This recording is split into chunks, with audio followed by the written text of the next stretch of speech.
Hello, everyone. Welcome to the Newsbrowse News broadcast.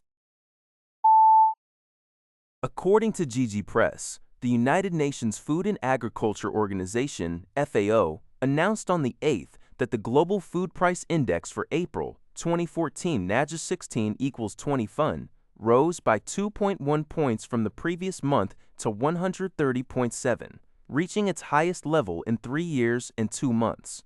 The primary driver behind this surge was the worsening situation in the Middle East, which led to a spike in crude oil prices. This, in turn, significantly impacted the prices of vegetable oils, which saw a notable increase due to the expanding demand for biofuels. Breaking down the index, vegetable oils recorded a substantial 10.9-point increase, reaching 193.9. The highest level since July 2022. Palm oil, soybean oil, and rapeseed oil were among those experiencing price hikes. Meat prices also saw a moderate rise of 1.6 points, settling at 129.4. Grains experienced only a gradual increase, while dairy products and sugar prices actually decreased during the same period. According to Thai Sounds, U.S. President Donald Trump announced on Friday that he anticipates Iran's response to Washington's proposed peace plan by Friday evening, U.S. Eastern Time.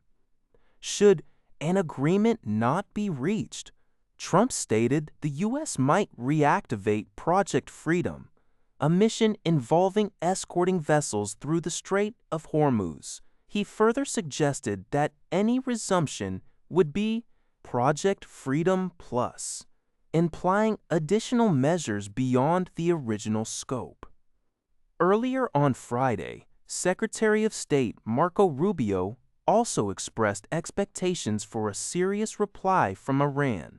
The report noted that Iranian media indicated limited skirmishes in the Strait of Hormuz throughout Friday, including sporadic shelling and explosions. Concurrently, U.S. Central Command, CENTCOM, confirmed that American forces had opened fire on 2 Iranian-flagged oil tankers attempting to circumvent a U.S. blockade of Iranian ports.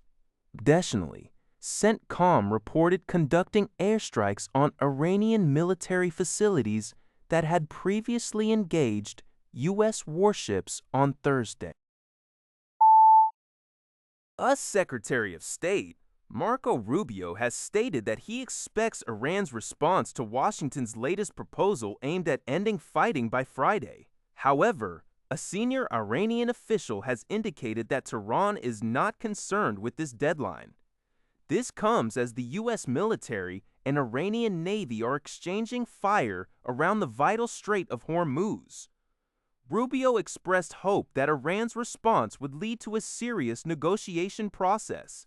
Iran's Foreign Ministry spokesperson, Esmail Bagay, confirmed that the U.S. proposal is under review and a final result will be announced, adding that Iran is not concerned with deadlines or ultimatums.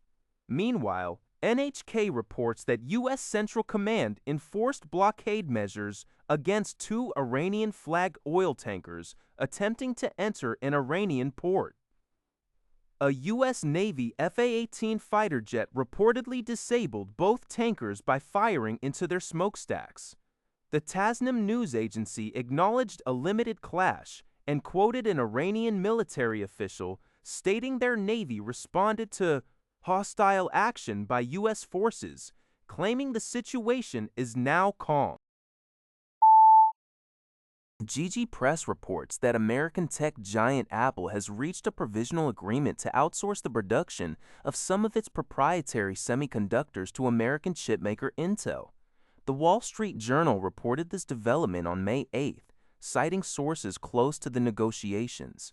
This strategic move is understood to be influenced by the Trump administration's policy promoting the return of manufacturing industries to the United States.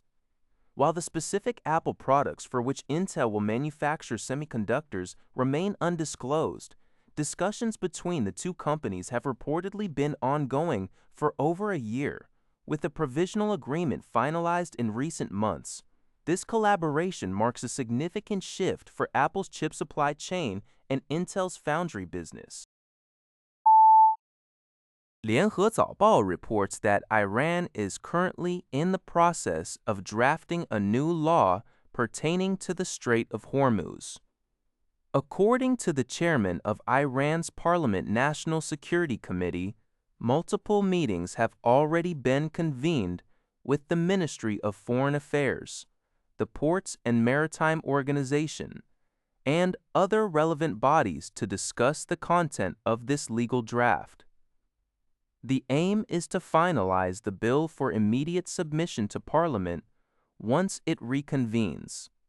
This development, cited by Xinhua News Agency from Iran's Tasnim News Agency, indicates Iran's proactive efforts to formalize regulations concerning the critical waterway, which is vital for global oil shipments. That's all for this video. Thank you for watching. See you in the next video.